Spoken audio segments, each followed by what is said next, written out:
मध्य प्रदेश की आर्थिक राजधानी इंदौर में 108 रथ के माध्यम से यात्रा निकाली जाएगी। यह रथ मध्य प्रदेश सहित आसपास के कई राज्यों से इंदौर पहुंचेंगे। 15 तारीख को जैन समाज का भव्य कार्यक्रम होगा। महाराज ने समाज में चल रही अन्य बयानबाजियों पर भी अपनी राय दी है।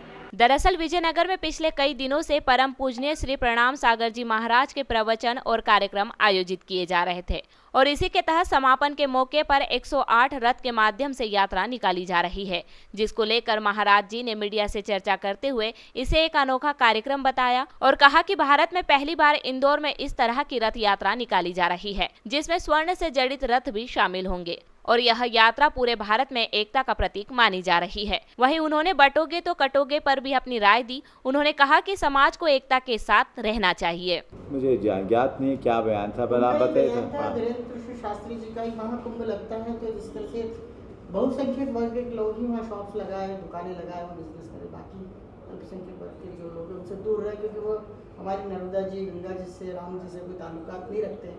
तो इस तरह के आयोजनों में भी उनके आने की कोई ज़रूरत नहीं है, ना बिजनेस करने की। देखिए, व्यवसाय के विषय में मैं तो कुछ नहीं कहना चाहता, लेकिन जहाँ आस्था की बात है तो जहाँ जिसकी आस्था है उनका स्थान वहाँ सुरक्षित होना चाहिए।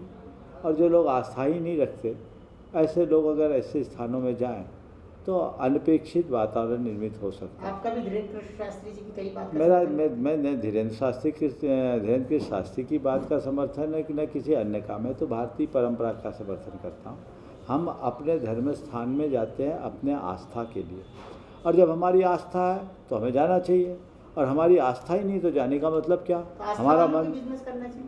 अब बिजनेस का मैटर में अलग है, मैं उस विषय में कुछ नहीं, वो तो शॉप तो अपने जो आयोजक है उनके ऊपर निर्भर करता है। लेकिन पूजा स्थलों में तो जिनकी आस्था उनको ही जाना है।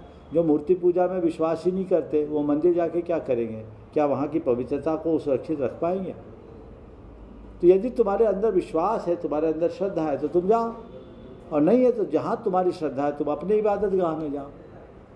दूसरी जगह जा कर के अनावश्यक बात करने से क्या फायदा? विभिन्न प्रकार के स्वर्ण रथ भी आ रहे हैं, रजत रथ भी हैं, काष्ठ के रथ भी हैं, अलग अलग तरीके से हैं। चूँकि कोई एक फैक्ट्री से निकले हुए रथ नहीं है, तो जहाँ जिस समाज में जो रथ परंपरागत तरीके से था और जो इनको सुलभ हुआ वो रथ बुलाए गए हैं। विभिन्न प्रांतों से रथ आए हैं।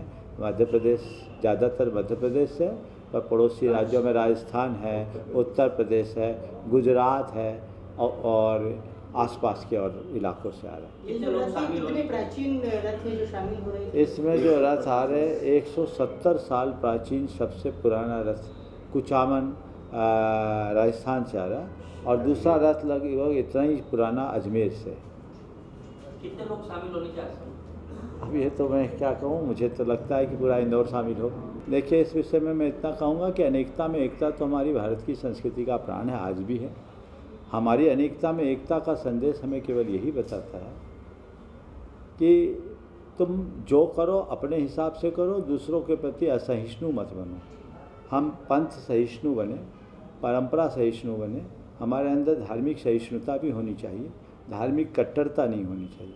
लेकिन इसका अर्थ ये नहीं है कि हम अपने पूजा स्थलों की पवित्रता को भी खंडित कर दें। वहाँ की पवित्रता बनाए रखना हमारी जिम्मेदारी है।